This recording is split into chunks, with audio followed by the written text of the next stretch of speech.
I am the Tofu Golem. Please enjoy the video. You begin by plugging the Chromecast into an available HDMI port and into power. This provides the constant 5V the dongle needs.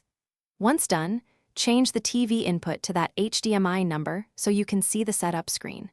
You should also make sure your phone and the Chromecast are on the same Wi-Fi network, otherwise discovery fails. This prepares the hardware and network so the Google Home app can find the device quickly. You now open the Google Home app and tap the Add Device option to let it search for the new Chromecast. The app explains permissions because it needs location and local network access.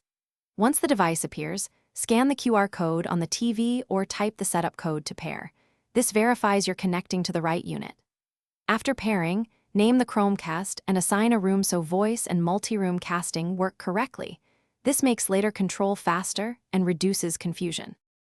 You're ready to cast. Open a Cast-enabled app on your phone, tap the cast icon, and choose the Chromecast name you assigned. Playback should start on the Panasonic immediately.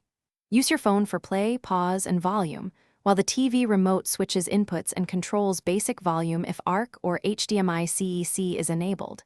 If casting fails, reboot the Chromecast and router first. Next, check Wi-Fi bands and isolate interference. If issues persist, do a factory reset on the Chromecast to clear configuration errors. Thanks for watching. Consider subscribing if we helped you today.